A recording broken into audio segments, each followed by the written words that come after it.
Muy buenas noches, sean bienvenidos a una nueva entrega de su programa Foro 506. Hoy particularmente me siento muy feliz de poder hacer este programa de la mano de mi amigo, de Claudio Alpizar, quien además tiene una propuesta país, una propuesta muy valiente, porque estamos en un momento preelectoral y en las campañas preelectorales usualmente no vemos el debate de ideas profundas y de planteamientos, sino que más bien nos vamos por lo superficial, por la discusión, por el ataque del cuerpo a cuerpo, y esto hace de alguna manera desperdiciar tiempos muy valiosos, tiempos en donde amerita realmente poner ideas sobre la mesa y poder ir visualizando de alguna manera qué candidato puede rescatar al país de la situación que confrontamos. Claudio Alpizar, politólogo. Buenas noches, Claudio, ¿cómo estás? Fernando, un placer estar con vos nuevamente y muy contento de poder compartir con tu gente las propuestas y las ideas que nos hemos planteado que deberían ser importantes en la discusión de esa campaña de cara al 2022 y al próximo gobierno de la República. Por supuesto.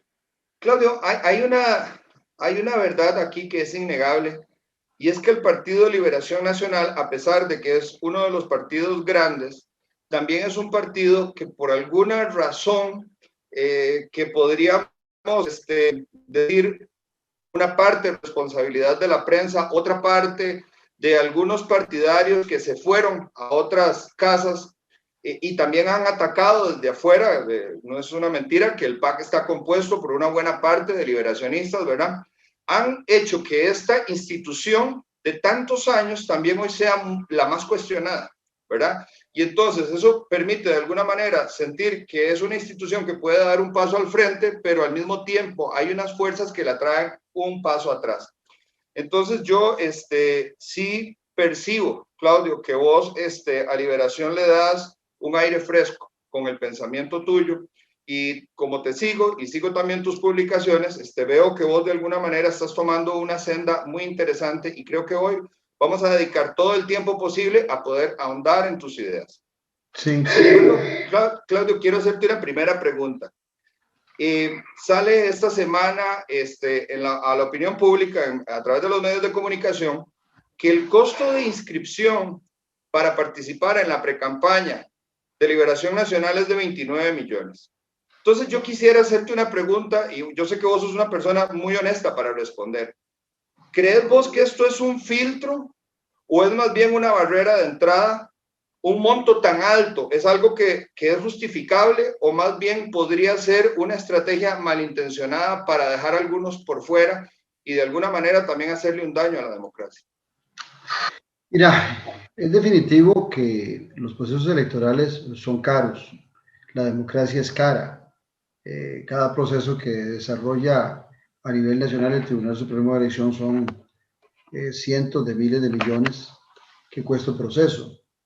En el caso particular de los partidos políticos y en el caso particular del Partido Liberación Nacional, siendo el decano de la política nacional, lo que sorprende es que cada 4 años que tiene elecciones internas, el partido no se preocupa durante la campaña nacional por ahorrar y economizar algunos recursos para dejarlos para los procesos internos.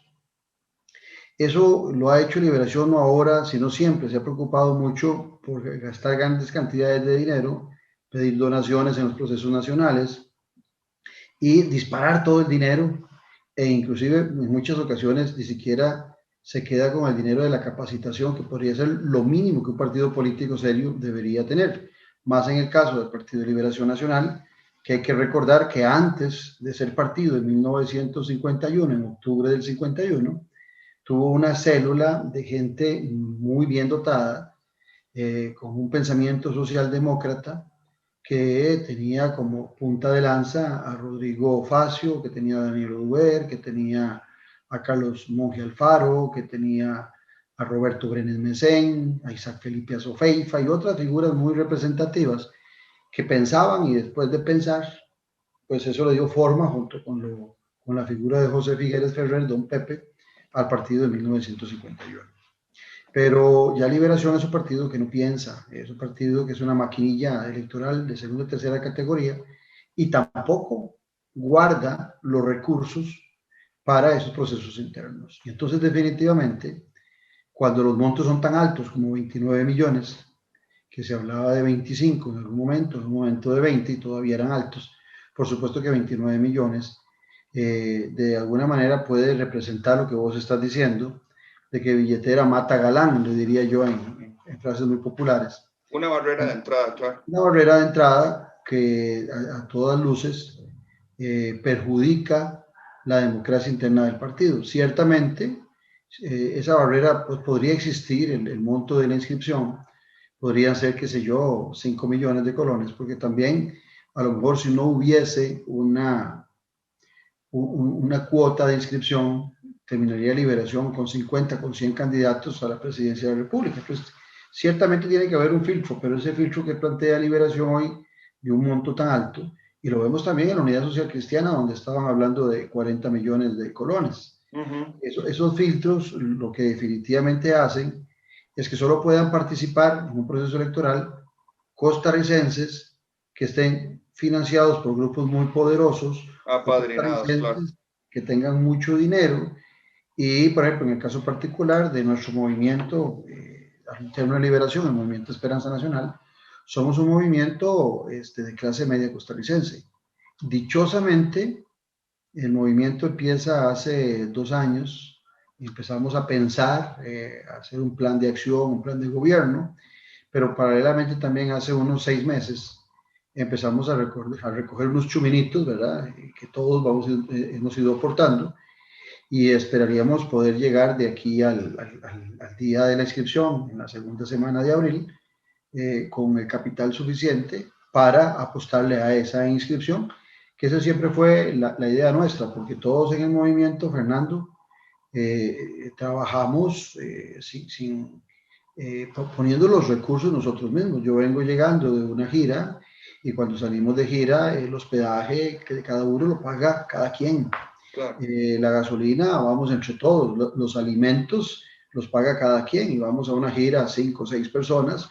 Y eso es muy bonito porque es una forma de hacer política, como se decía antes, dentro del marco del voluntariado y de la disposición. Pero no hay la menor duda que los 29 millones representan un filtro y en muchas ocasiones esos filtros lo que vienen a atentar es contra los procesos democráticos y la posibilidad de que figuras representativas realmente comprometidas con el trabajo del partido y con el país puedan participar y que solo aquellos candidatos que tienen una billetera gorda al final terminen siendo candidatos del partido, en este caso Liberación Nacional.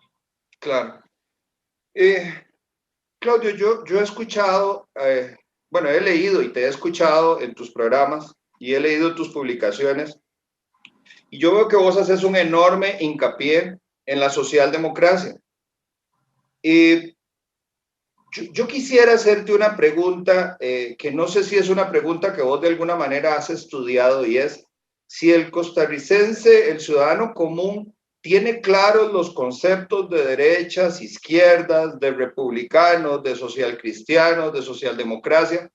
Yo hice un pequeño ejercicio con algunas personas cercanas y personas, digamos, con una escolaridad un poquitito baja y he hecho la pregunta a personas, ingenieros, por ejemplo, con una escolaridad alta y no me saben explicar los conceptos ideológicos.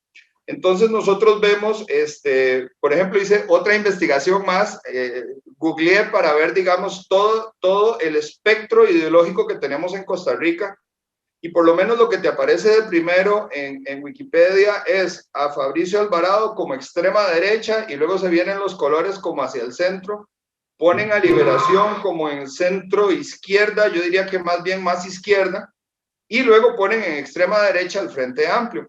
Entonces, yo quisiera, esto es una respuesta corta para poder darte todo el tiempo, más bien en tus planteamientos, pero ¿vos crees que el ciudadano realmente se compra la idea? ¿Son términos comprensibles las ideologías o justamente el error de estar hablando de ideologías es lo que permite que pasen, digamos, las ideas más banales o las ideas más superficiales que son las que terminan al final de una elección decidiendo quién es el presidente por cosas como es muy guapo, tiene muy buen verbo, toca guitarra, le gusta Pink Floyd, ¿verdad? O es un gran papá, que al final de cuentas es importante, pero no es lo determinante. Mira, la pregunta es muy oportuna. Yo te diría que en su gran mayoría los costarricenses no se preocupan por las ideologías. Y los costarricenses es muy posible que tengan su ideología sin darse cuenta. Yo digo que la mayoría de los costarricenses somos socialdemócratas y no nos damos cuenta. Si nos dicen que expliquemos qué es la socialdemocracia, tal vez muchos no la podrán. Nos hacemos un colocho. Sí, no la dilucidan, no la pueden plantear. Pero cuando vos ves el actuar histórico de nuestro país, en donde el costarricense permite el ingreso de la banca privada, pero aprecia la banca estatal, donde el costarricense da la oportunidad de que haya salud privada, pero también quiere que la caja costarricense y la salud pública se mantenga. Cuando el costarricense quiere fortalecer la educación pública de acceso obligatorio para todos, pero también deja que haya educación privada, colegios privados, escuelas privadas. De la misma forma, está de acuerdo en que hayan 5 universidades públicas, pero también que hayan 55 universidades privadas. Esto te quiere decir que costarricenses de centro cree en ambas actividades. Pues digamos que a grandes rasgos, eso podría ser socialdemócrata, es creer que el Estado es importante para proteger y darle oportunidades a aquellos que nacen en una situación desfavorable, porque nadie escoge, Fernando, dónde nacer. No nace el país donde nacer. Cuando nacemos en un país, tampoco nos preguntan en qué provincia queremos nacer, en qué pueblo queremos nacer, en qué estrato social queremos nacer. Algunos tienen la suerte de nacer en una familia adinerada, en un país desarrollado, otros en un país subdesarrollado y en una barriada muy pobre. Bueno, ahí es donde el Estado se vuelve importante para que esos que nacen en una posición desfavorable tengan acceso a educación, a salud, a seguridad pública y que puedan alcanzar un nivel de equidad con aquellos que nacen en una situación favorable y después ambos compiten de acuerdo a sus ambiciones, de acuerdo a sus expectativas, por algo más, pero el Estado le ayudó a aquellos que nacieron en una situación desfavorable. Eso es el pensamiento socialdemócrata. Ahora bien, ciertamente una campaña electoral a nivel nacional no se hace dando una clase de ideología, pero a lo interno de un partido político, el que sea, sí es fundamental que tenga un pensamiento. Claro, sí, por supuesto. Y si vos querés preparar y educar a los integrantes del partido político y querés aglutinar una columna vertebral para que un proyecto, un plan de desarrollo, un programa nacional de acción tenga esa visión, ya sea de derecha, ya sea de izquierda, ya sea del centro, como es la socialdemocracia, pues lo fundamental es que todos al interno del partido conozcan ese pensamiento. Y sobre eso cada partido se va dirigiendo. Los alemanes lo tienen muy claro, tienen fundaciones para la derecha, tienen una fundación para la socialdemocracia, que es la Fundación Eber, tienen una fundación a Konrad Adenauer, que es del Partido Demócrata Cristiano, preparan a su gente, venden sus ideas y a la hora de implementar un programa lo hacen dentro del marco de esa visión de sociedad que tienen. Por supuesto que en el ejercicio del gobierno, como estamos hablando de la democracia, no de una dictadura, pues se van a mezclar en muchas ocasiones dentro del marco de las negociaciones muchos de esos pensamientos, pero es fundamental que un partido tenga una columna vertebral y tenga un pensamiento. Si no, se vuelven maquinillas en busca del poder, sin ninguna orientación, sin objetivos, sin metas, y con gente que no sabe para dónde va porque nadie lo ha instruido de cuál es el pensamiento. Inclusive cuando vos creas un partido, en el caso de Costa Rica, se te pide unos estatutos que tienen que presentarse y un grupo de gente seria debería preocuparse por la visión de país, el pensamiento ideológico, la visión moral y ética que tienen de la acción política y luego ir a participar. Lo que ha sucedido en los últimos tiempos es que todos los partidos buscan un machote de España, de Francia, del Reino Unido, de algún partido de América Latina o de alguno nacional, lo tropicalizan un poquito y lo ven como un requisito ante el Tribunal Supremo de Elecciones. Luego agarran ese librillo, lo guardan por ahí, nada más lo vuelven a ver para establecer cómo es la asamblea, cómo se vota, pero en lo fundamental hay cero interés. Entonces, por eso vos ves que todos los partidos se parecen, o todos, al final de cuentas, son O todos partidos, quieren verse en el centro para que no los critiquen. o todos terminan siendo partidos trápalo todos. Llega cualquier persona, no hay un pensamiento, una columna vertebral, ideológica, y eso no se vale. Ahora, por supuesto que en campaña electoral, en el marco de tratar de convencer a mucha gente, usted vende los proyectos que nacen o que tienen un amparo ideológico, de acuerdo a la ideología del partido, se lo ofrece al ciudadano ya no como ideología, sino como un proyecto. Y el ciudadano decide si ese proyecto es importante o no es importante, si el proyecto está cargado de un pensamiento ideológico, de un equilibrio. Eso lo verá cuando se vendió la Caja Costarricense de Seguro Social en 1940. Nadie pensaba si eso era social cristianismo o socialdemocracia, a excepción de los ideólogos.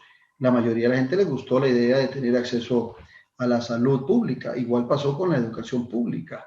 Pero cuando vos ves que esas dos ideas tienen un amplio sentido social de bien común, pues no hay la menor duda que eso establece un fundamento de un desarrollo demócrata cristiano y socialdemócrata, que fueron los impulsos que tuvo la Costa Rica en la Segunda República, sobre todo muy concentrado en una visión socialdemócrata, que puede que tenga variaciones en el tiempo, de acuerdo a las circunstancias, pero que, repito, es fundamental que todo partido tenga un pensamiento ideológico. Claro.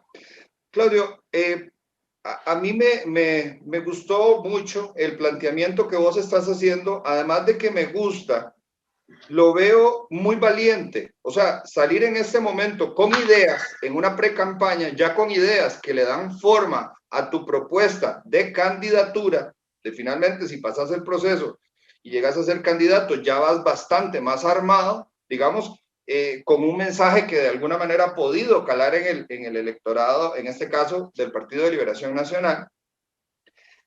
Me llama mucho la atención que vos te fundamentás en 4 ideas, en 4 principios.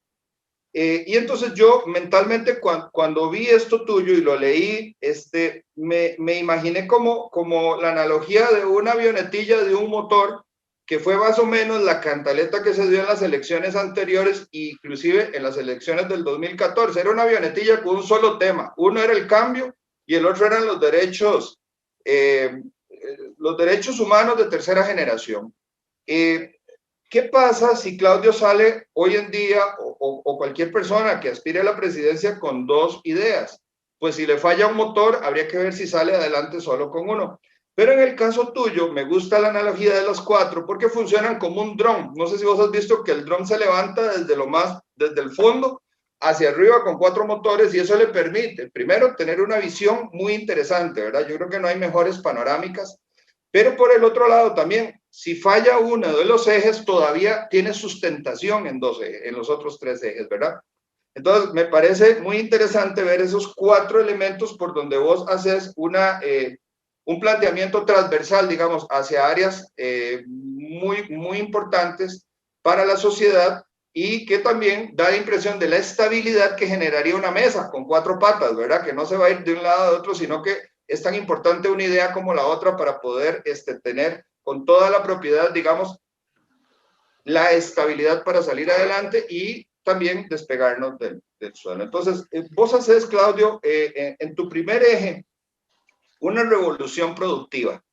Y me encanta la palabra, vos decir, ser el granero de América, ¿verdad? Sin embargo, cuando uno esta idea la ve, que realmente es muy inspiradora, porque realmente el agro ha sido uno de los sectores más abandonados, no de este gobierno, desde hace muchos gobiernos, y lo único que se ha apoyado en el país es la agroindustria, es decir, el grupo de unos pocos que hacen mucho dinero a costa, digamos, de los más pequeñitos.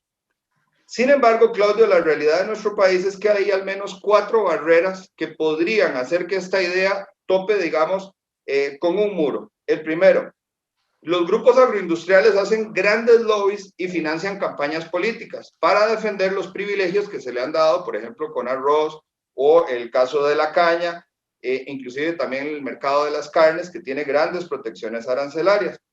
Por el otro lado tenemos grupos burocráticos que están infiltrados en el gobierno y que han mantenido al límite más bien la posibilidad de inscribir nuevas fórmulas que hagan que seamos más competitivos, digamos, nuevas moléculas que nos hagan más competitivos en la producción.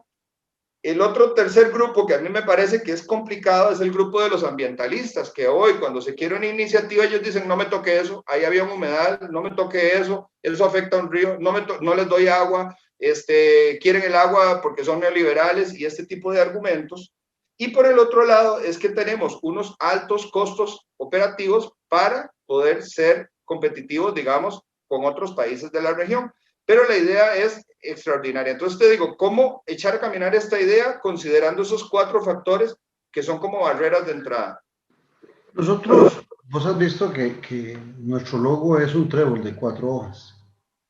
El trébol de 4 hojas, mucha gente dice que es de suerte. Cuesta encontrar un trébol de 4 hojas. Se dice que hasta tienes que buscar en 10.000 para encontrar uno. Y nuestra primera idea es que nosotros como movimiento seamos esa suerte y ese trébol de 4 hojas para Liberación Nacional, pero especialmente para el país. Algunos dicen que cada hojita representa salud, una, dinero, otra, amor, otra y otra prosperidad. Otros dicen que cada hojita del trébol de 4 hojas es los 4 elementos, agua, aire, tierra y fuego, exactamente. Entonces dicen que esos son los 4 elementos. También otros dicen que son los 4 puntos cardinales y demás. Bueno, nosotros, como lo tenemos como elemento sustancial, nos dimos a la tarea de establecer, como bien lo decías vos, 4 revoluciones. Nosotros somos un movimiento revolucionario, por supuesto que pacífico, por supuesto que intelectual, que por supuesto de acción. Son revoluciones que no hablan de ir a las armas, son revoluciones de un cambio de visión. Bien lo decías vos cuando hacías referencia a que la agricultura ha sido abandonada y lo peor de todo es que estamos celebrando el bicentenario y si de nuestra independencia tenemos que rescatar algo, es que la agricultura fue un factor determinante en el desarrollo de este país. De ahí, desde el Teatro Nacional, que se hizo sobre la base del café y con préstamos sobre la base del café, hasta muchas, la democracia se financiaba con los recursos del café, posteriormente vino el banano, la alimentación de los costarricenses de la misma forma. Entonces nosotros cuando hablamos de una revolución productiva y hablamos de hacer de Costa Rica el granero de América, estamos pensando en que el costarricense tiene que cambiar sus formas de producción. Y esas formas de producción van no solamente desde el uso de la tecnología, sino también de la forma de agruparse. Tenemos elementos fundamentales para que esos pequeños productores se aglutinen a través de una institución que ha sido fundamental en este país, como son las cooperativas, pero parece mentira, todavía hay costarricenses que no comprenden lo importante que es unir fuerzas, porque la unión de fuerzas es fundamental en el desarrollo de alguna actividad y de esas actividades, incluyendo la agricultura.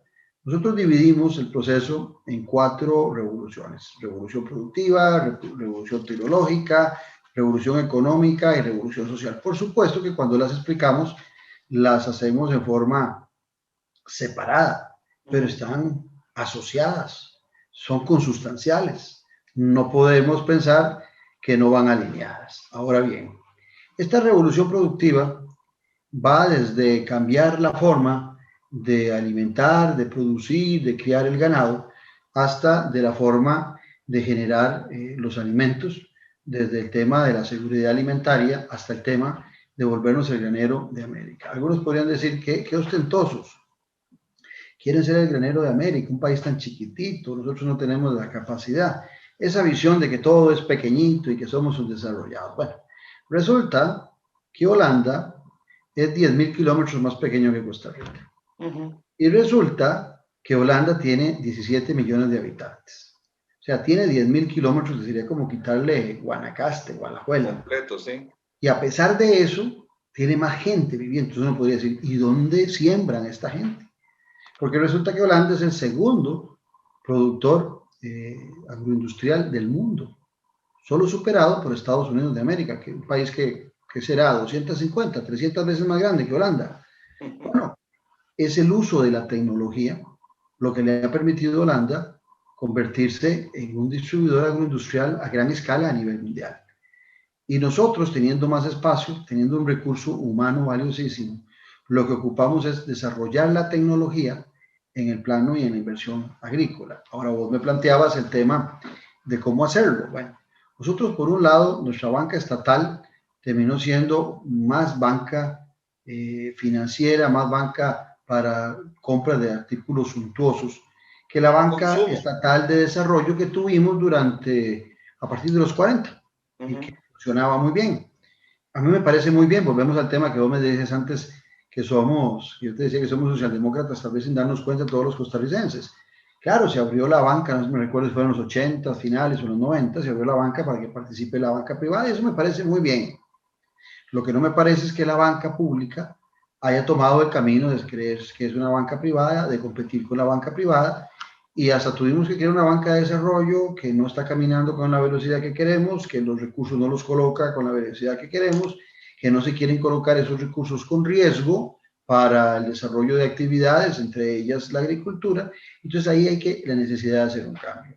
Los poderosos, los grandes, hay que facilitarles el desarrollo productivo de sus actividades con menos requisitos, facilitándoles también su instalación en el país, pero esos requieren menos la ayuda de la banca estatal para desarrollar sus actividades.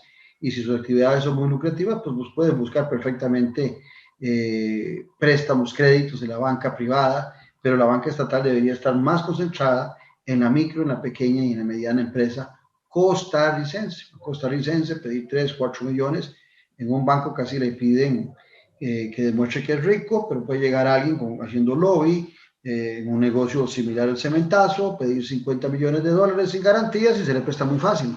Entonces es curioso, arriesgamos desde la banca del Estado en negocios inmensamente grandes, muy riesgosos, como el tema del cemento chino, pero no estamos dispuestos a arriesgar 4, 5 millones, 10 millones en un emprendimiento de un costarricense en la agricultura o en cualquier otro ámbito. Por otro lado, estoy de acuerdo con vos también, hay fundamentalismos, y qué interesante, volvemos al tema ideológico, hay partidos que se quedaron sin ideología, y entonces la ideología que buscaron fue volverse fundamentalistas religiosos. Otros, como no tienen una ideología, ni un plan de acción, ni una imagen de país, se volvieron fundamentalistas ambientalistas.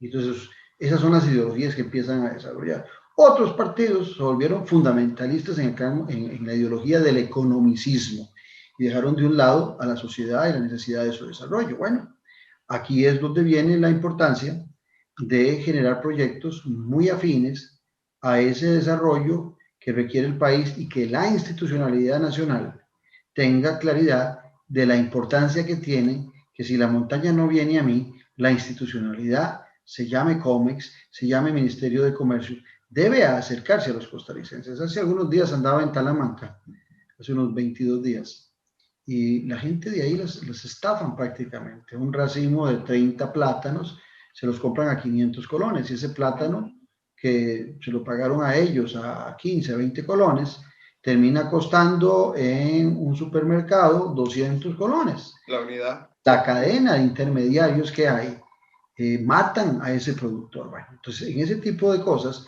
por eso podríamos desarrollar a Costa Rica como el granero de América, buscar que la producción de muchos artículos de primera necesidad, de uso comestible, no solamente nos genere una seguridad alimentaria, sino que nos permita mayor exportación. Ya Costa Rica ha demostrado que tiene una gran capacidad, Fernando, de exportación. Tenemos, después de los 80, en ese modelo de exportaciones que desarrollamos, tenemos 4.600 productos, cuando solo teníamos en la crisis del 80 el banano y el café. Entonces el recurso humano, la creatividad, y lo vemos hoy en pleno COVID, cuántos costarricenses se quedan sin empleo y empiezan a generar con su chispa emprendimientos. Bueno, ocupamos que todo el sistema estatal sea un pie de amigo para que se generen esas actividades privadas en donde está la mayoría de la generación de empleo. Cuando logramos tener una muy buena cantidad de costarricenses trabajando activamente, siempre representa el empleo privado entre un 85-87% y un 13% es el sector público. Entonces, eso quiere decir que ocupamos reactivar en el sector público, perdón, en el sector privado, desde el sector público muchas alternativas. Acuérdate también. Claudio, perdona, ¿y vos crees que la institucionalidad también quiere apoyar o la institucionalidad no se convierte también en otro elemento, digamos, que traba de alguna manera la ejecución de este tipo de políticas? Creo que la institucionalidad viene fallando hace muchos años, la institucionalidad pública, desde la perspectiva de que ha perdido mucho la vocación del servicio que le corresponde. Y ciertamente se ha vuelto muy reactiva y poco proactiva.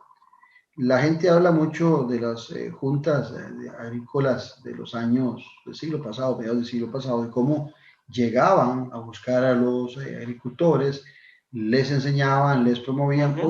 Hoy nuestra institucionalidad espera que con comerciales en la televisión, en la radio, el costarricense acuda a ellos a solicitar los servicios o la asesoría que requieren. Ahora que te hablaba del problema de Talamanca, la gran crítica que hacían o la gran necesidad que tenían la gente de Talamanca era la necesidad de apoyos en la generación de emprendimientos y de negocios, cómo plantear un negocio, cómo plantear la necesidad de un crédito. No tienen ese conocimiento y las instancias del Estado no les ayudan a plantear esos proyectos y entonces se quedan cargados de miedo. Aparte de eso, normalmente hay uno o dos funcionarios en el centro, tal vez con suerte de un cantón, que los terminan mandando a San José a hacer los trámites y pues también empiezan a perderse en ese laberinto burocrático. Pero si están o no están en estos momentos en disposición, hay que cambiar, hay que obligar a que ¿Sí crees que hay cómo chusear ese güey para que camine? Mira, lo primero es que yo hoy por hoy se está chuseando. Cuando vos ves la bravura que hay en el sector privado con la administración pública, cuando ves cómo el ataque constante a los empleos, a los salarios del sector público se han vuelto una constante en el otro sector, el empleado público debería tener claro que si no está dando la talla en sus servicios, esto va a seguir en crecimiento, ese desprecio hacia lo público.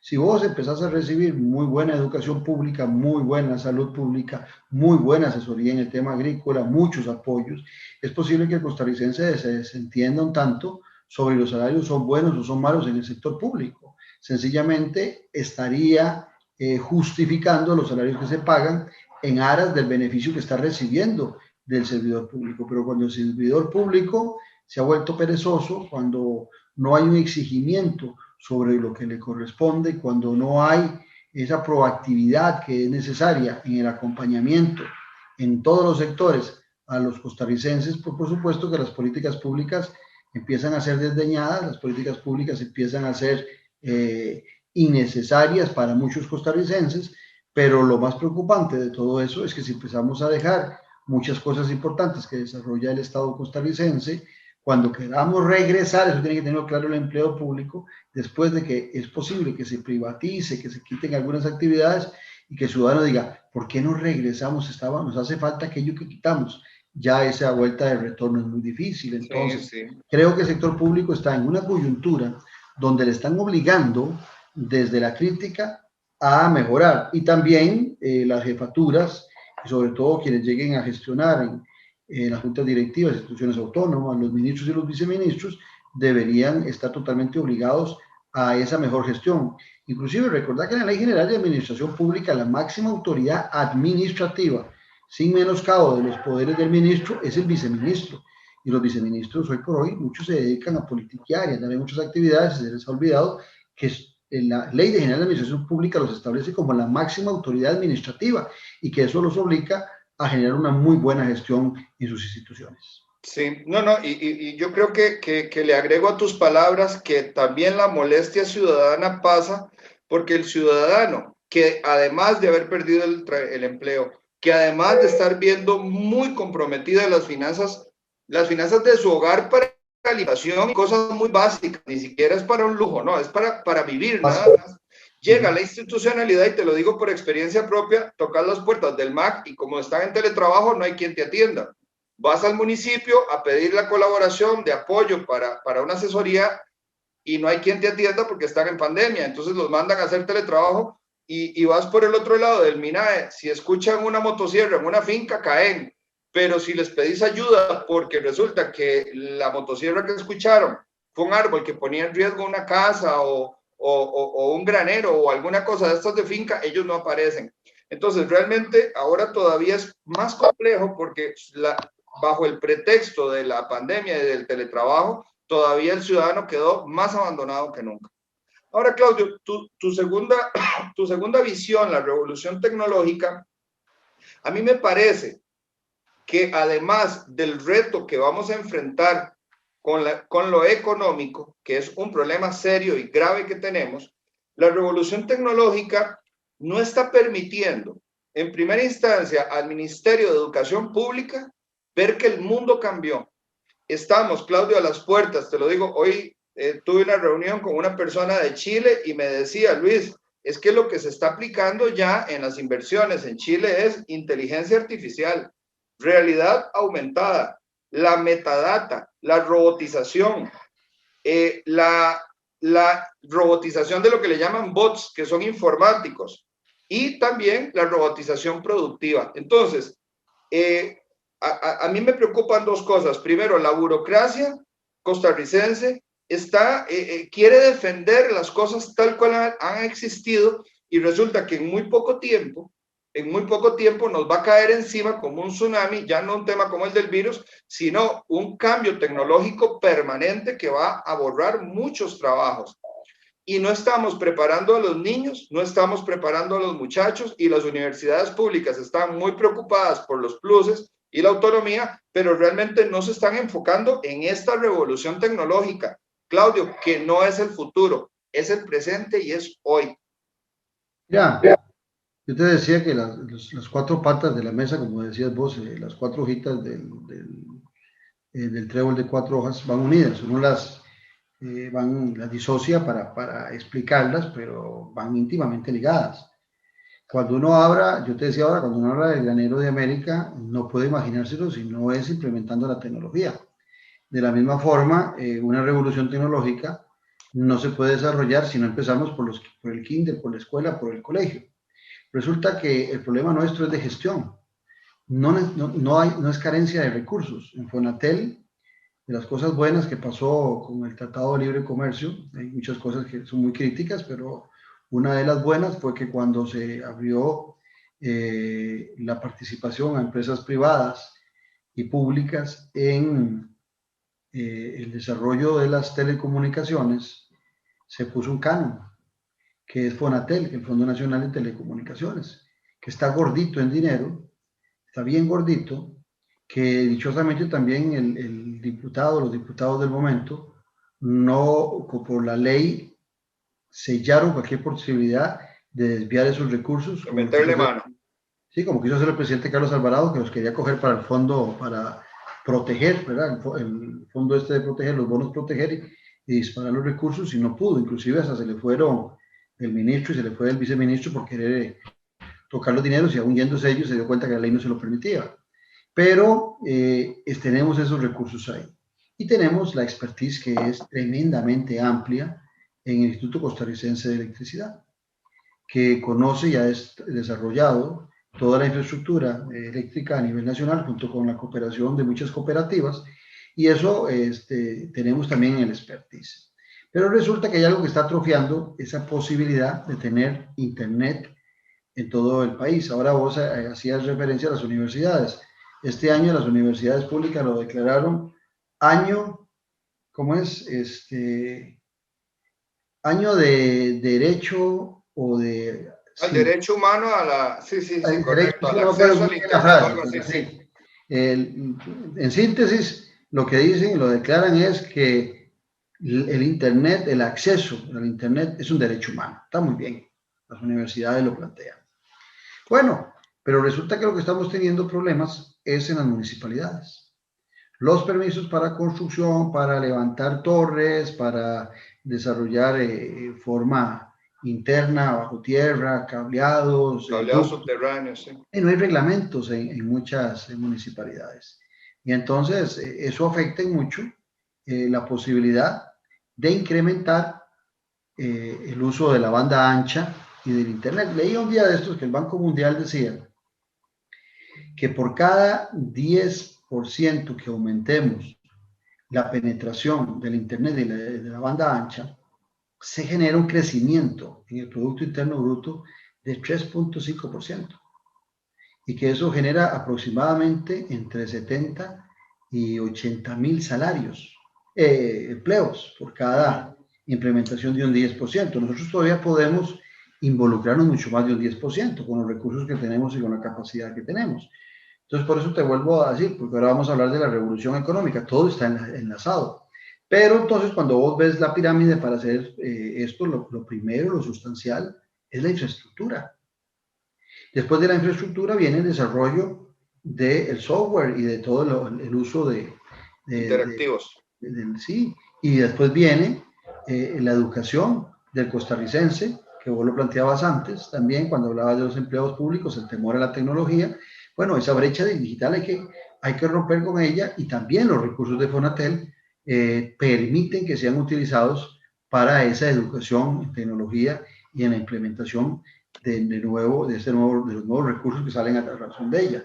Ahí podríamos, ahora cuando vos hablabas de los drones, podríamos generar seguridad, tanto problema que tenemos en la frontera de los drones con buena tecnología. Imagínate lo que puede ser en muchos lugares del país un muy buen internet, no solo para la escuela, el colegio, las universidades, que ahora, a razón de lo que hemos pasado con el COVID, solo la UNED en las universidades pudo sacar la tarea, las escuelas y colegios prácticamente ninguno pudo sacar la tarea, y ahora están en un proceso de implementar la tecnología cuando teníamos todo un marco que nos podía permitir tener educadores y jóvenes educándose en el tema del uso de la tecnología. Si formás esos ciudadanos, vas a generar empleos también. Recordad que cuando han venido a invertir muchas empresas a nivel internacional en nuestro país, vienen por la paz social, vienen por la educación, vienen por el inglés, y ahora tienen que venir por la tecnología. Pero en eso la tecnología ocupamos no solamente desarrollar la infraestructura, sino también la preparación de la gente, porque se viene diciendo que con la implementación de la tecnología hay una gran cantidad de personas que pueden quedarse en el camino sin trabajo. Y hay un gran temor en muchos aspectos de la gente, sobre todo los que tenemos un poquito más de años, de involucrarse en temas tecnológicos. Hay una brecha que nos asusta, pero que también ante las necesidades se acortan. ¿Cuántos hemos aprendido, en el caso particular mío, a hacer mi programa de radio todos los días a través de Zoom? Ya ni siquiera quiero ir a la cabina, lo siento mucho más cómodo desde mi casa. ¿Cuántos estamos trabajando hoy por hoy en labores en nuestras casas, en labores pertinentes de nuestros trabajos? Hoy hay un turismo que es interesantísimo, que se llaman, lo dicen los nómadas tecnológicos, ¿verdad? Es un turismo que, si vos tenés un negocio en Suiza, como es vía internet, vos decís qué rico pasar 3 meses en Limón, qué rico pasar 3 meses en Guanacaste, y desde ahí atiendo a todos mis clientes, ¿sí? Desde ahí atiendo a todos mis clientes. Pero si no tienes banda ancha, si no tienes un buen internet, pues esos nómadas tecnológicos no van a venir a nuestro país, que tiene todas las bellezas y todos los hoteles y las necesidades para poderles suplir por lo menos esa logística. Preocupan la otra logística, que es la tecnología. Entonces aquí es donde tenemos que transformarnos hacia la revolución 4.0. Inclusive hay países como Alemania que ya empiezan a hablar del 5.0 y nosotros estamos en el 3.0. Y eso lo podríamos ligar totalmente con el tema de la revolución económica, Fernando, que es el otro punto. ¿Cómo vas a generar una nueva economía si a nuestro Ministerio de Hacienda, a nuestra institucionalidad, la tecnología la tiene loca? Vemos cómo sufren con Uber, vemos cómo sufren con los servicios de comida vía internet, no saben ni qué hacer para cobrar a Netflix, para cobrar Spotify, porque la tecnología los está desbordando, y sienten que mucha gente está migrando hacia el uso de la tecnología en nuevos negocios, y nuestro Ministerio de Hacienda sigue tasando a aquel que produce libros, aquel que produce cajas, aquel que produce latas de alimentos, pero no tiene la capacidad de saber cómo tratar con impuestos a los servicios tecnológicos. Pero también es porque la tecnología en el Ministerio de Hacienda se quedó rezagada.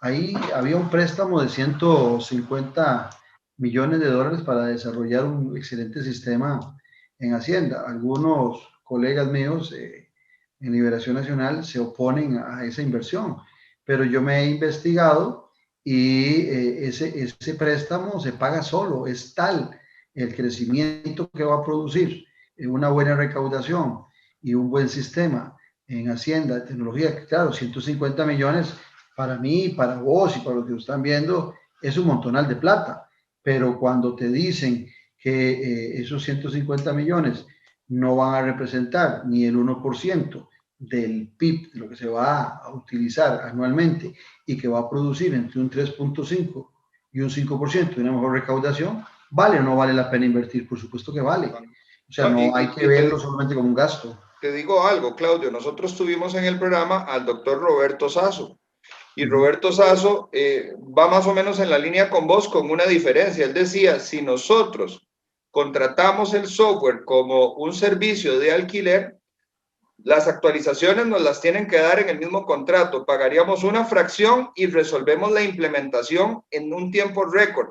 Porque si le damos al Ministerio de Hacienda el software y que empiecen a conocerlo y se entrenen y se preparen y todo, pueden pasar hasta 3 años y se nos queda obsoleto.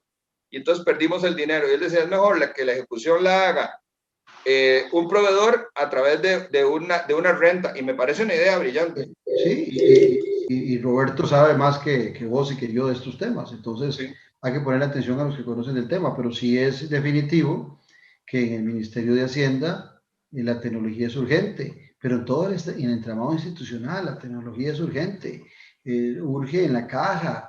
En Canadá, por ejemplo, la caja costarricense, el símil de la caja costarricense de Seguro Social en Canadá, que nació en el 62, 22 años después de que nació aquí la caja. Claro. Nosotros hemos sido exitosos también, pero ya en la caja, en el símil de la caja en Canadá, usan a la tecnología.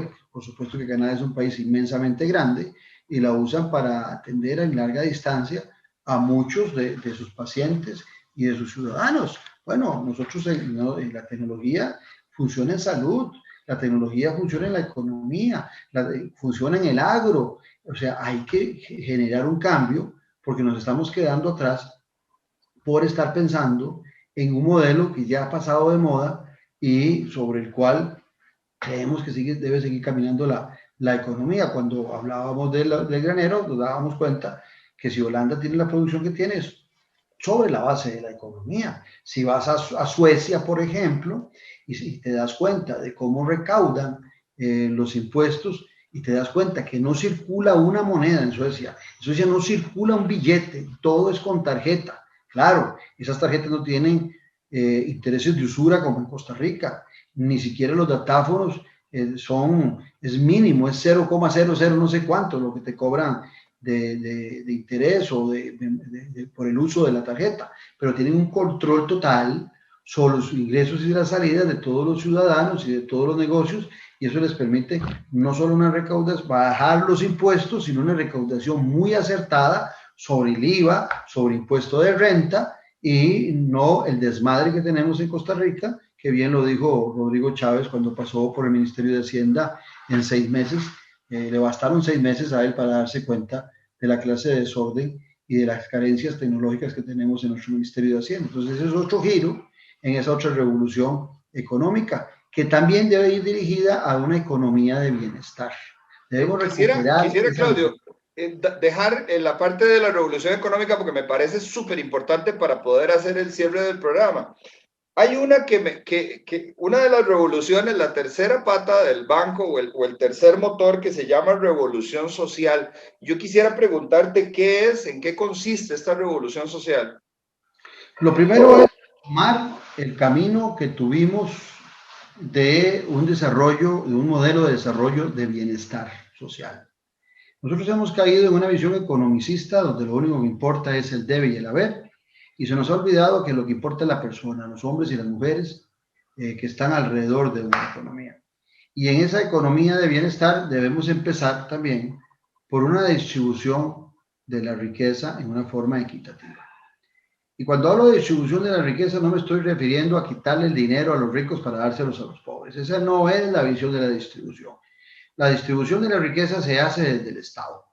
Y desde el Estado se invierte en aspectos sociales, que puede ser educación, puede ser salud, puede ser infraestructura, y desde esa perspectiva es que uno se plantea la posibilidad de que el bienestar desde un Estado eficaz y eficiente empiece a llegar a muchas zonas. Cuando vos empezás a ver lo que pasó con los movimientos de rescate nacional, que algunos querían minimizarlos a 2 o 3 actores que andaban buscando ser diputados, decían algunos, que yo lo dudo, que José Miguel Corrales o que Celi Moguido quisieran eso.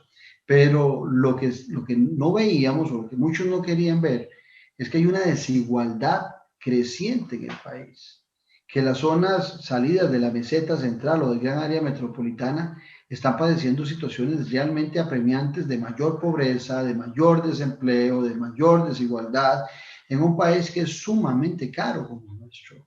Los que hemos tenido oportunidad de viajar en el continente americano, hasta hemos encontrado ciudades en Canadá y en Estados Unidos que son más baratas que San José. Claro. Y nos dicen que el salario mínimo en Costa Rica es muy alto. Bueno, es muy alto, pero no alcanza. Lo importante es que alcance el salario mínimo. Cuando uno oye a ministros diciendo que el problema de desarrollar, como lo dijo André Garnier, en las zonas rurales del país, mejores actividades, es que el salario mínimo es muy alto. Pero ¿será que lo compara con el salario en China o en México, que es bastante más bajo, inclusive en Bajo, Nicaragua, que creo que es como sí, 100 pero también podría dólares llegar al mes? a la conclusión de que en esos países, yo por lo menos en México he estado, en China no, es mucho más barato la alimentación, es mucho Sí. más Claudio, ¿y barato. cómo bajamos el costo de la vida para el ciudadano? Cuando Mira, más bien a cada problema que surge en ese país es un impuesto. Si te duele la rodilla, va un impuesto. Si te duele la cabeza, va un impuesto. Si sacas el carro, un impuesto. Si andas en bicicleta, va impuesto. O sea, ¿cómo hacerle al ciudadano su vida más liviana? Porque no es que estamos privándolo de una pantalla de 75 pulgadas, es que les estás encareciendo los huevos, la leche, el pollo, el arroz, el azúcar, el café. O sea, todo lo que nosotros podemos producir, lo producimos carísimo, pero es porque la cadena impositiva encarece el producto final. Entonces, ¿cómo podemos hacer que porque yo entiendo y yo comparto el sentimiento con vos, o sea, realmente están sufriendo unos muchísimo más que otros, ¿verdad? Pero ¿cómo hacemos para poder bajar esas cargas? Fernando, Hacer el país barato. la desigualdad es el primer síntoma de un deterioro social y de un calentamiento de la olla de presión y un levantamiento social. Cuando eso sucede, hasta los más poderosos, los entes financieros o las empresas muy ricas, van a padecer, sus negocios es posible que terminen en el fracaso. ¿Sí? Y entonces la paz social nos sirve a todos. Le sirve al pobre mientras tenga lo básico viviendo, porque la pobreza en Costa Rica, lo comentaba hoy con un amigo, que su esposa es brasileña, y dice que su esposa cuando va a pueblos, a ciudades muy humildes, dice que esto no es pobreza, esto se puede hacer que es gente humilde, pero no pobre, porque la pobreza en Brasil es sumamente extrema, ¿verdad? Cuando vos hablas de las favelas en Brasil, esas son palabras mayores, son latas y seguramente cajas de cartón. En cambio, en Costa Rica a veces hablamos de pobreza en esas casitas muy sencillas, pero que la gente pueda vivir a gusto. Por supuesto que los precarios ya es otro tema. Pero el tema de la seguridad social, del bienestar de las personas, donde hay un equilibrio, porque no todo el mundo sueña con ser millonario o rico, no todo el mundo se aventura a grandes empresas. Bueno, la posibilidad de que los costarricenses, de aquí volvemos a lo económico, la posibilidad de que los costarricenses puedan tener un emprendimiento, de que la banca estatal pueda respaldar esos emprendimientos, que esa libertad de acción no sea tan complicada en la tramitología y que esa libertad de producción también tenga un acompañamiento desde las instancias del Estado que se supone que están para eso. Cuando tengamos centros de investigación de las universidades públicas, que ese es el gran valor de las universidades públicas, aparte de la educación, en la investigación, las universidades privadas de Costa Rica no hacen investigación, si acaso la Caja Costarricense hace investigación, pero muy pocos entes hacen, públicos y privados hacen investigación. Esa es la ventaja de las universidades. Bueno, habría que también poner a las universidades en temas de investigación que vayan muy afines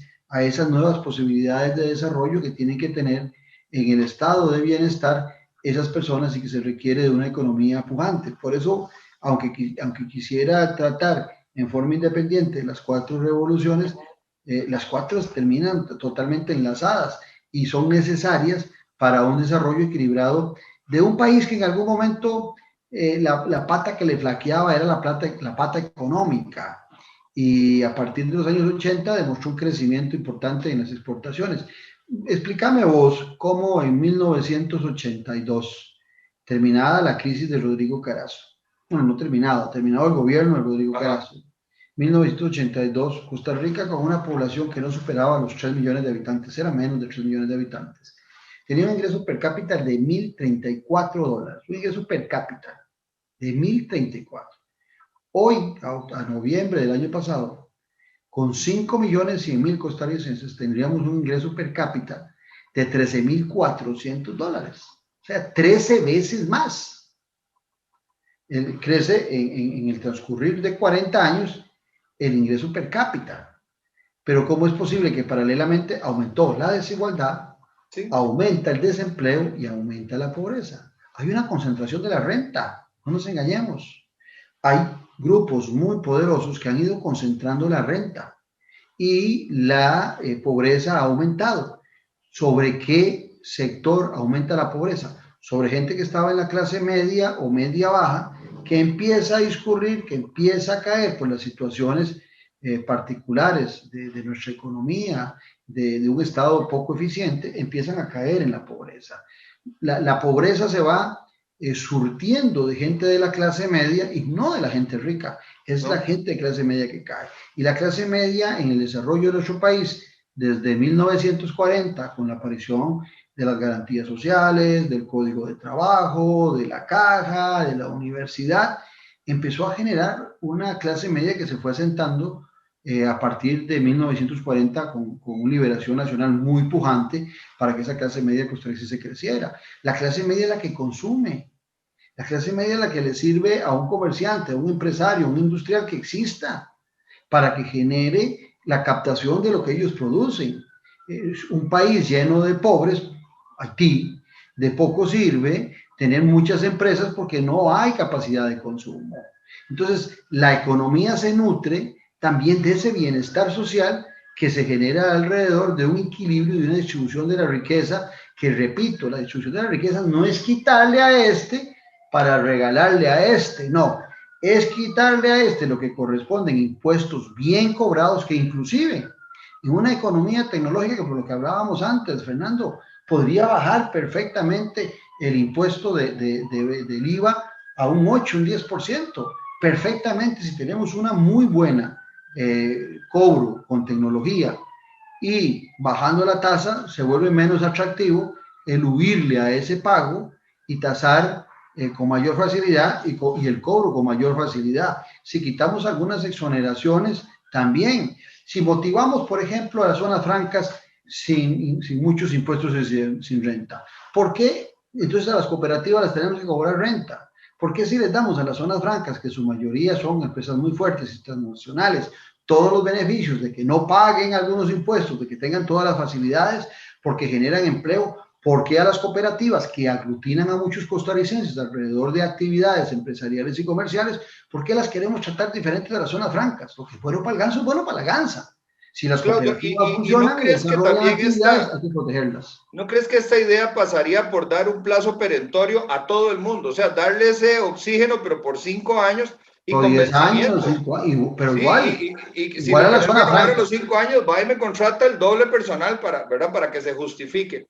Ahora, Claudio, quisiera que cerráramos con el capítulo de economía, que me parece a mí que es algo de lo que más nos está afectando, pero para cerrar esta parte social, a mí realmente me enferma, me molesta, y yo sé que no es una sensación mía, sino es una sensación de todos los costarricenses, de tener que pagarles pensiones de lujo a una ex magistrada de 9 millones, o tener que ir a hacerle un ajuste salarial al gerente del Banco Nacional por 200 millones en un solo golpe y porrazo, bajo el argumento de que es que ellos tienen que pagar salarios muy caros porque de lo contrario se los llevan la competencia, pero no se fueron a traer esos personajes al sector privado, estos personajes vienen del sector público. Entonces estamos quemando el incienso a ciertos grupos y ellos también son muy responsables de esta falta de equidad, ¿verdad? De este desequilibrio que hay entre la persona más necesitada y una persona que tiene ingresos que son absolutamente obscenos. ¿Qué opinión te merece? Mira, el tema de las pensiones de lujo ha sido toda una novela, porque siempre que llega a las instancias judiciales aparece algo que es famoso y que ciertamente de ahí es verdad, los benditos derechos adquiridos. Entonces, se vuelve una desgracia cada vez que hay intentos por controlar las pensiones, el tema de los derechos adquiridos. Hace poco leía de herederos que hasta nietos son, que tienen derecho y que así lo estableció la Corte Suprema de Justicia, que tienen derecho a seguir disfrutando de pensiones. O sea, uno no le encuentra sentido a este tipo de cosas. Por otro lado, en las universidades públicas, las cuales yo defiendo en su totalidad su autonomía, creo totalmente en su autonomía, tanto política como administrativa, deben ser más transparentes y deben estar más obligadas. Claudio, disculpa para aclarar nada más. ¿Y te parece, digamos, correcto, proporcionado, equitativo pagarle 9 millones de colones a una profesora universitaria y Es 5 que a a otra? ese tema iba. Ajá, La autonomía política y la autonomía administrativa no tienen que ver nada con los abusos de salariales. ajá. La autonomía política y administrativa, vos que estudiaste en España, Sí, sabes que todas las universidades lo tienen.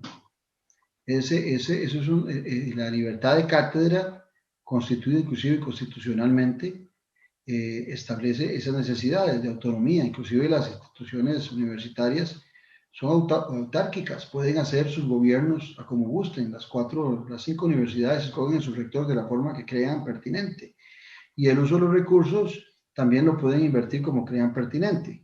Ahora, la transparencia y la obligación de entregar cuentas de todas las inversiones que hacen, sí tienen una obligación. ¿Por qué? Porque son recursos públicos y también está establecido constitucionalmente el famoso FES y los recursos que se le dan a las universidades. Pero esos recursos en su mayoría deben ser implementados, sí, para pagarle bien a los profesores. Yo no digo que, que se les pague mal, pero también debes invertirse una gran cantidad de esos en aumentar la matrícula, en promover la investigación en las universidades y no que se disparen salarios tan altos. O sea, no creo, por ahí oía a alguien decir que es que algunos de esos salarios altos son porque son premios nacionales o son investigadores. Bueno, si fueran tan buenos, es muy posible que estarían en una universidad en Europa o en Así es, Norteamérica así y no es. en nuestro país.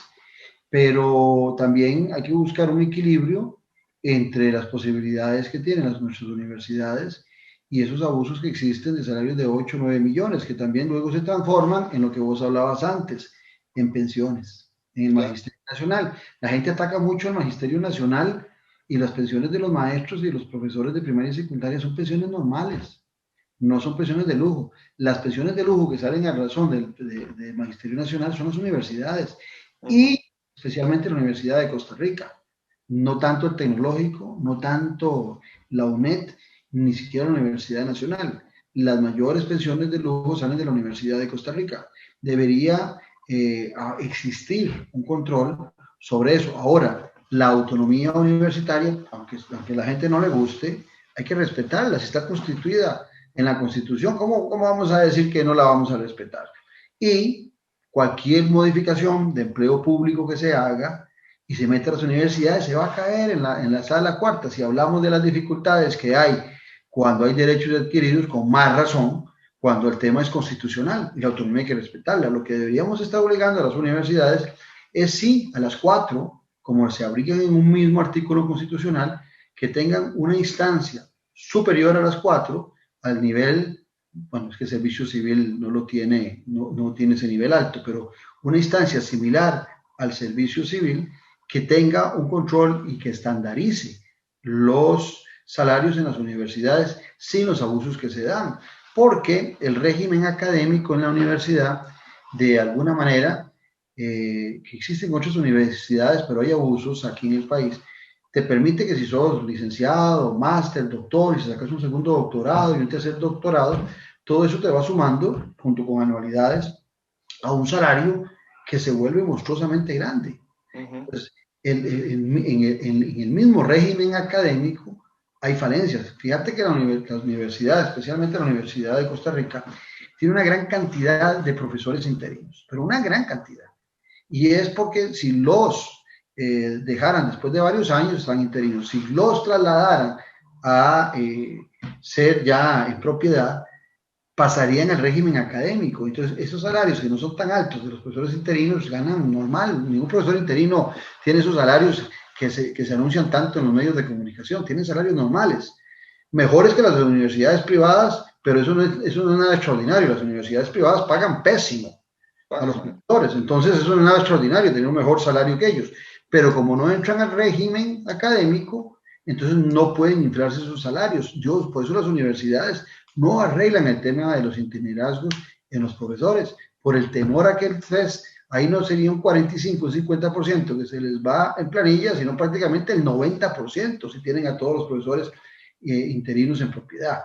Bueno, ese tipo de cosas tienen que ser corregidas, pero no hay que confundir la autonomía, que es fundamental en los países de dictaduras de derecha, en los países de dictadura de izquierda. Normalmente es desde las universidades donde se promueve la democracia y se caen esos regímenes, porque hay libertad de cátedra, libertad de pensamiento y no hay control sobre el pensamiento de las personas que están ahí, lo pueden desarrollar con libertad. Eso es importante. Y si dejas que también las universidades sean manipuladas desde el punto de vista administrativo y no tengan independencia económica, pues ese es otro mecanismo, igual que lo que me preguntabas al principio. Si pongo una tasa muy alta de participación en un partido político, limito la participación. Entonces, igual, si las universidades no me hacen caso y les puedo bajar el presupuesto que tengo que darles, entonces no puedo joderlas políticamente, las jodo administrativamente para que hayan efectos políticos en mi beneficio. Y eso, cualquier gobernante se aprovecha. En Argentina, cuando vino la reforma de Córdoba, era porque habían abusos de la iglesia que dominaba las universidades, de los políticos que dominaban las universidades, e inclusive después, en la época de Perón, también Perón quiso manipular, escoger los rectores, porque de alguna forma eso le podía permitir gobernar el pensamiento de las juventudes y la formación en aras de los beneficios de mantenerse en el poder. Entonces, las universidades hay que entenderlas por dónde van y por qué la importancia de la autonomía.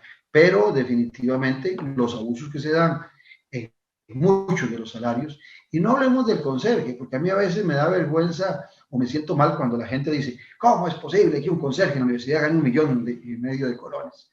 Y es uno, y es una persona pobre. También los pobres tienen derecho de vez en cuando a tener la suerte de tener un buen salario. A mí no me preocupa ese conserje, a mí no me preocupa ese guarda, me preocupan los abusos de los profesores, porque esos guardas, ese conserje, son excepciones. Es un guarda o un conserje que tiene 30 años de trabajar en la Universidad de Costa Rica, por decirte algo. Pero hay muchos profesores que en un plazo de 10 años o 12 años pueden estar en unos salarios totalmente desproporcionados. ¿Y vos crees que sí exista una herramienta para poder volarse, digamos, votar esos privilegios y llevar un poco a la normalidad? Y como vos bien decís, trasladar los recursos a los estudiantes, que es el eje central. CONARE es el instrumento, el Consejo Nacional de Rectores, y esta presión que están sufriendo las universidades desde medios de comunicación, los ciudadanos, los está obligando a tomar una decisión sobre eso. Lo que sucede, que eso también hay que tenerlo muy claro, Fernando, es que muchos rectores en las universidades tienen campañas electorales donde ofrecen, igual que en una campaña nacional, cosas que no se deben ofrecer en beneficio de los gremios. Ser nombrados, sí, claro. De los gremios. Entonces ahí se les promete a los profesores aumentar sus condiciones, mejorar sus condiciones. Bueno, pero en este caso particular de las universidades les corresponde a ellas solucionarlo. He oído, me parece acertado, de que están planteando un proyecto de ley donde ellas van a comprometerse a establecer un control sobre esos salarios y sus abusos. Bueno, así tiene que funcionar. Igual tiene que funcionar para para el Poder Judicial. No puede ser el Ministerio de Planificación el que llegue a decirle al Poder Judicial, a las universidades, cómo deben administrarse, cómo deben administrar sus recursos, porque es un poder totalmente independiente. Y aquí viene el tema del equilibrio de poderes. Claudio, el tiempo ha volado como siempre cuando conversamos. Hoy nos faltó el cafecito nada más, el cafecito del Club Unión. Yo no sé si vos querés que le dediquemos un programa completo al enfoque económico o si podrías hacer algún resumen del eje más importante, digamos, que promoverías a través de la economía para poder llevar al país a ese balance, a esa situación ideal. Digo, no hay paraísos, no hay mundo perfecto, pero por lo menos para sacarlo de la situación en la que nos encontramos. La gente espera, acuérdate que la economía es una ciencia tan social como la ciencia política, como trabajo social, como sociología. No es ciencia exacta. No es ciencia exacta y no es matemática, aunque algunos economistas la quieran vender como tal. Y sacan sus fórmulas y se ponen medios complicados y nos enredan un poco con terminología, pero es una ciencia social. Depende del comportamiento y de la psique de los costarricenses. Lo primero que se requiere en estos momentos es confianza. Así y no es. la hay. No la hay en el presidente de la República, no la hay en el gobernante. Y desde esa perspectiva, que la economía se reactive se vuelve bastante difícil. Yo creo que nuestra economía va a tomar un poquito de confianza a partir de febrero del próximo año, cuando ya tengamos, o de abril, si hay segunda ronda, cuando ya tengamos un presidente. Porque a partir de ese momento, por una cuestión casi que mágica, la gente se vuelve a ilusionar. Sí. Y es posible que entonces empecemos a sacar los 5 debajo del colchón, los 5 del banco, y invertamos y se reactiva un poquito la economía, nos animemos a comprar, nos animemos a poner emprendimientos. Eso es lo primero que deberíamos tener. Lo segundo es que si hemos ingresado a la OCDE y se dice que en la OCDE la fuerza laboral, porque esto es lo más importante de la economía, la generación de empleo. Si se dice que en la OCDE la fuerza laboral de los países que están en la OCDE en promedio anda entre un 70 y un 90% producido por los pymes. Imagínense el mercado que tenemos en Costa Rica, donde los empleos de pymes solo son un 30%. O sea, si estamos en la OCDE, deberíamos intentar llegar a esos niveles de emprendimientos y de acción privada en la economía. Eso no lo vamos a lograr si no tenemos una banca estatal que promueva enormemente y que ayude a esos emprendimientos y esas actividades. Eso también pasa un poco por el tema de educación. Que algunos dirán, ¿por qué la educación? Bueno, es que desde chiquitillos nos dicen, cuando estamos en la escuela o en el colegio o hasta en la universidad, cuando su jefe le diga, cuando su jefe le ordene, entonces nos hacen desde chiquitillos empleados. Exactamente, y nos cuesta tener ese emprendimiento. Por otro lado, hay que racionalizar el gasto. Y racionalizar el gasto, la palabra dice, es racionalizar, es pensar el gasto desde el Estado. A mí me parece que aquí lo que ha habido es un intento de amarrar el gasto. Por ejemplo, la famosa regla fiscal es amarrar el gasto. Te voy a poner un ejemplo. La universidad que ha crecido más en matrícula durante la pandemia y por la costumbre es la UNED. Y no puede contratar profesores, porque la regla fiscal no le permite contratar profesores. Entonces, ¿cómo vas a poder suplir en las materias y los cursos si no tenés la capacidad de contratar los empleados? En las municipalidades puedes comprar una excavadora, puedes comprar una vagoneta, puedes comprar equipo, pero no puedes contratar gente. Entonces, la regla fiscal era un balazo al pie. En aras de tratar de amarrar los gastos superfluos de las instituciones, se amarró a toda la institución. Entonces ahí es donde viene el tema de la racionalización del gasto. La racionalización pasa por planes de inversión, programas de inversión muy apegados a las grandes urgencias del país. Y, sin duda, también en el cuestionamiento de los gastos que hacen las instituciones del Estado. Eso no hay vuelta atrás. Hay que revisar y hay que racionalizar esos gastos, pero no hay que amarrar el Estado en la inversión, porque al final de cuentas, en momentos de recesión, El Estado es la institución que tiene la obligación, ¿verdad? Me dirás que soy muy keynesiano, sí, soy muy keynesiano.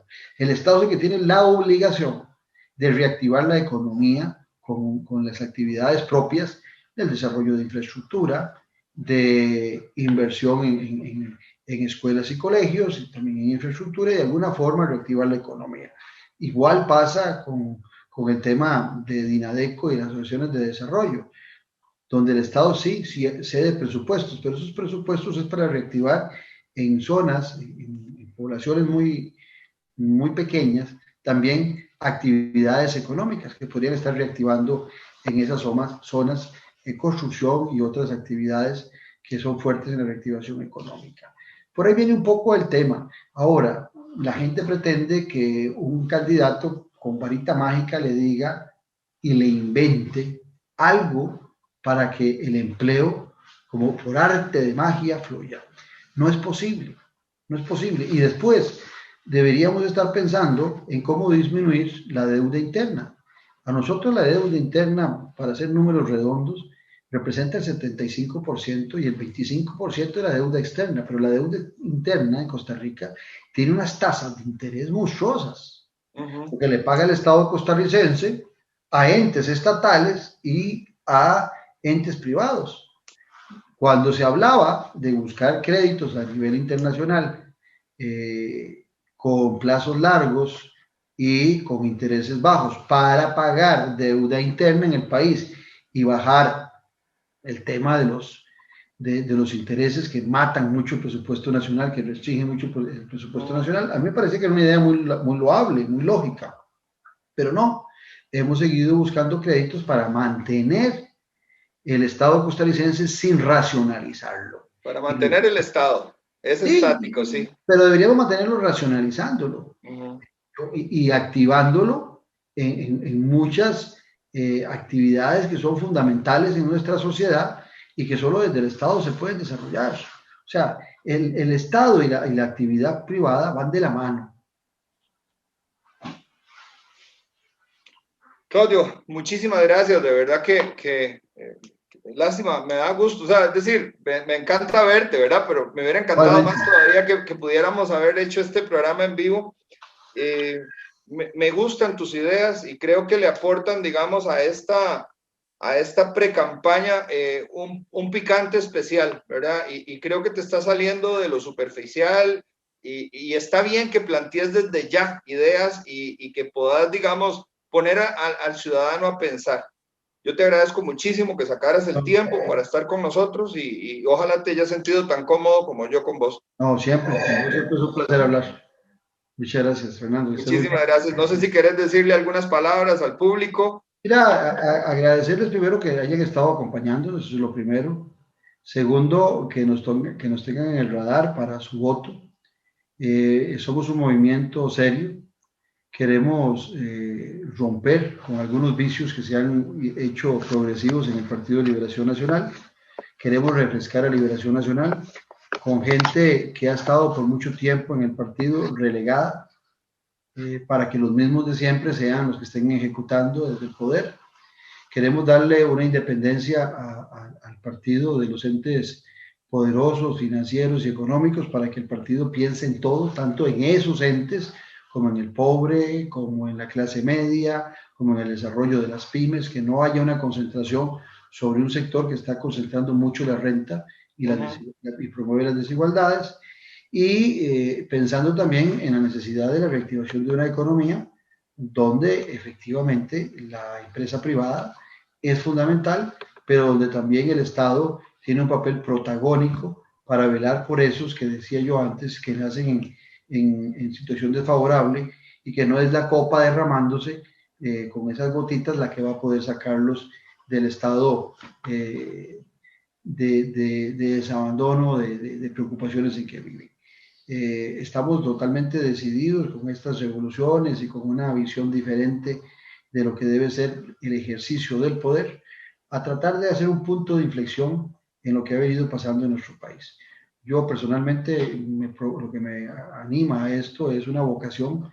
Yo no tengo ninguna aspiración económica de ver cómo llegar al poder enriquecerme, ¿no? Quiero lo he visto siempre, la política es mi pasión y quiero que la ejerzamos y la hagamos con P mayúscula, porque yo creo hace muchos años que la política sí importa, que sí es importante, y más dentro del marco de la democracia, una democracia nuestra que se va debilitando cada vez más por las desigualdades sociales y por una olla de presión que está detonando muchas molestias que no sabemos hasta dónde van a llegar y hay que hacer ese punto de inflexión, retomar el camino al éxito, porque este ha sido un país exitoso y debe volverlo a ser. Totalmente, totalmente. Claudio, yo te agradezco muchísimo y le agradezco muchísimo a las personas que se tomaron el tiempo para ver este programa. Yo sé que pareciera que falta mucho tiempo, pero en realidad no falta tanto tiempo, ¿verdad? La Esto va Convención a de pasar Liberación rápido. son 90 días, ¿Sí? 100 días, acaso, la Convención de Liberación.